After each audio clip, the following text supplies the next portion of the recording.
ನಮ್ಮ ಜೀರ್ಣಕ್ರಿಯೆ ಅಥವಾ ಡೈಜೆಷನ್ ನ ಇಂಪ್ರೂವ್ ಮಾಡುತ್ತೆ. ಎರಡನೇದಾಗಿ ನಮ್ಮ ಲೋವರ್ ಬ್ಯಾಕ್ ಅಥವಾ ಸೊಂಟ ಹಾಗೂ ಕಾಲಿನ ಭಾಗಗಳಿಗೆ ಬಲಗೊಳಿಸುತ್ತೆ ಅಥವಾ ಶಕ್ತಿಯನ್ನ ಕೊಡುತ್ತೆ. ಹಾಯ್, ನಮಸ್ತೆ, ಎಲ್ಲ ಆರಾಮ? Welcome to my channel. ಕಳೆದ 1 ವರ್ಷದಿಂದ ನಾನು ಬೆಳಗ್ಗೆ ಖಾಲಿ ಹೊಟ್ಟೆಯಲ್ಲಿ ಮಲಾಸನದಲ್ಲಿ ಕುಳಿತು ನೀರನ್ನು ಕುಡಿತಾ ಬಂದಿದ್ದೀನಿ. ಹಾಗಾಗಿ ನಾನು ಹೇಗೆ ಪ್ರಾಕ್ಟೀಸ್ ಮಾಡ್ತೀನಿ, ಹಾಗೆ ಅದರಿಂದ ಆಗುವ ಹೆಲ್ತ್ ಬೆನಿಫಿಟ್ಸ್ಗಳೇನು ಅನ್ನೋದನ್ನ ನಿಮ್ಮೊಂದಿಗೆ ಇವತ್ತು ಶೇರ್ ಮಾಡ್ಕೊಳ್ತಾ ಇದ್ದೀನಿ. ನಾನು ಹೇಗೆ ಮಾಡ್ತೀನಿ ಅಂದರೆ, ಬೆಳಗ್ಗೆ ಎದ್ದ ತಕ್ಷಣ ಫ್ರೆಶ್ ಅಪ್ ಆಗಿ ಸುಮಾರು ಒಂದು 500 ml ಅಷ್ಟು ವಾರ್ಮ್ ವಾಟರ್, ಬೆಚ್ಚಗಿನ ನೀರನ್ನು ಮಲಾಸನದಲ್ಲಿ ಕುಳಿತು ಕುಡಿತೀನಿ. ಕಾಲುಗಳು ಹಿಪ್ ವಿಡ್ತ್ ಅಂದರೆ ಸೊಂಟದ ಅಳತೆಯಷ್ಟು ಅಗಲ ಮಾಡಿ, ಬೆನ್ನು ಅಥವಾ ಬ್ಯಾಕ್ ಮತ್ತು ಕುತ್ತಿಗೆ ಸ್ಟ್ರೇಟ್ ಆಗಿರಬೇಕು. ಮಲಾಸನ ಮಾಡೋದ್ರಿಂದ ಆಗುವ ಪ್ರಯೋಜನಗಳು ಅಥವಾ ಬೆನಿಫಿಟ್ಸ್ ಏನಂದರೆ, ಮೊದಲನೇದಾಗಿ ಇದು ನಮ್ಮ ಜೀರ್ಣಕ್ರಿಯೆ ಅಥವಾ ಡೈಜೆಷನ್ನ ಇಂಪ್ರೂವ್ ಮಾಡುತ್ತೆ. ಎರಡನೇದಾಗಿ ನಮ್ಮ ಲೋವರ್ ಬ್ಯಾಕ್ ಅಥವಾ ಸೊಂಟ ಹಾಗೂ ಕಾಲಿನ ಭಾಗಗಳಿಗೆ ಬಲಗೊಳಿಸುತ್ತೆ ಅಥವಾ ಶಕ್ತಿಯನ್ನು ಕೊಡುತ್ತೆ. ಹಾಗೆ ಹಿಪ್ ಓಪನಿಂಗ್ ಮಾಡುತ್ತೆ.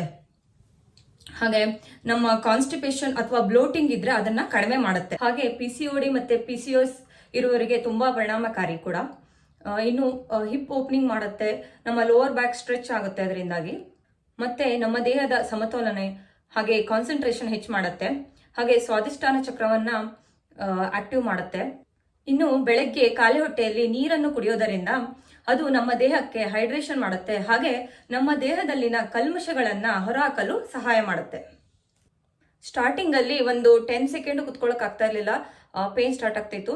ಆಮೇಲೆ ನಿಧಾನಕ್ಕೆ ಡೈಲಿ ಪ್ರಾಕ್ಟೀಸ್ ಮಾಡ್ತಾ ದಿನಾಲು ಒಂದು 10ರಿಂದ 15 ಸೆಕೆಂಡ್ ಜಾಸ್ತಿ ಕುತ್ಕೊಳ್ತಾ ಪ್ರಾಕ್ಟೀಸ್ ಮಾಡ್ತಾ ಹೋದೆ. ಈಗ ಆರಾಮಾಗಿ ನಾನು 1 to 2 ಮಿನಿಟ್ಸು ಆರಾಮಾಗಿ ಕುತ್ಕೊಂಡು ನೀರು ಕುಡಿತೀನಿ. ನಾನು ಡೈಲಿ ಸುಮಾರು ಒಂದು ಅರ್ಧ ಲೀಟರ್ ನೀರನ್ನ ಎದ್ದ ತಕ್ಷಣ ಕುಡಿತೀನಿ ಖಾಲಿ ಹೊಟ್ಟೆಯಲ್ಲಿ. ಆದರೆ ಒಂದೇ ಸತಿ ಅಲ್ಲ, ಒಂದು ಸ್ವಲ್ಪ ಗ್ಯಾಪ್ ಕೊಡ್ತೀನಿ. ಅದು ಹೇಗೆ ಅಂದರೆ, ಫಸ್ಟ್ 1 ಲೋಟ ನೀರು ಕುಡಿತೀನಿ, ಆಮೇಲೆ ಫುಲ್ ಬಾಡಿ ಸ್ಟ್ರೆಚ್ ಮಾಡ್ತೀನಿ.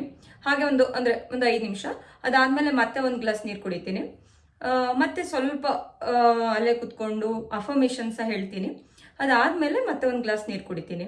ಹಾಗೆ ಕಳೆದ 1 ತಿಂಗಳಿಂದ ನಾನು ನೀರು ಕುಡಿತಾ ಅಫರ್ಮೇಷನ್ನ ಹೇಳ್ತಾ ಇದ್ದೀನಿ. ಅದೇನಂದರೆ, I am healthy, I am happy, I am strong ಅಂತ. ಹೀಗೆ ಇದರಿಂದ ಏನಾಗ್ತಿದೆ ಅಂದರೆ, ನಾನು ಏನು ಚೇಂಜಸ್ ನೋಟಿಸ್ ಮಾಡಿದ್ದೀನಿ ಅಂದರೆ, ಒಂದು ರೀತಿಯಾದ ಪಾಸಿಟಿವ್ ಫೀಲ್ ಆಗ್ತಾ ಇದೆ. ಹಾಗೆ ನೀವು ಕೂಡ ಈ ಥರ ಅಫರ್ಮೇಷನ್ನ ಪ್ರಾಕ್ಟೀಸ್ ಮಾಡ್ತಾ ಇದ್ರೆ ಹೇಗೆ ಮಾಡ್ತಿದ್ದೀರಾ, ಅದರಿಂದ ಆದ ಪ್ರಯೋಜನಗಳೇನು ಅನ್ನೋದನ್ನು ನನಗೆ ಕಮೆಂಟಲ್ಲಿ ತಿಳಿಸಿ. ಇನ್ನು ಯಾರು ಇದನ್ನು ಮಾಡಬಾರ್ದು, ಅವಾಯ್ಡ್ ಮಾಡಬೇಕು ಅಂದರೆ, ಈಗ ರೀಸೆಂಟಾಗಿ ನೀ ಸರ್ಜರಿ ಆಗಿರೋರು, ಬ್ಯಾಕ್ ಇಂಜುರಿ ಆಗಿರೋರು, ಹಾಗೆ ಮಂಡಿ ನೋವಿರೋರು, ನೀ ಜಾಯಿಂಟ್ ಪೇನ್ ಇರೋರು ಅದನ್ನು ಖಂಡಿತವಾಗ್ಲೂ ಅವಾಯ್ಡ್ ಮಾಡಿ. ಹಾಗೆ ಅದರ ಕೆಲವು ಮಾಡಿಫಿಕೇಶನ್ಗಳು ಬರುತ್ತವೆ.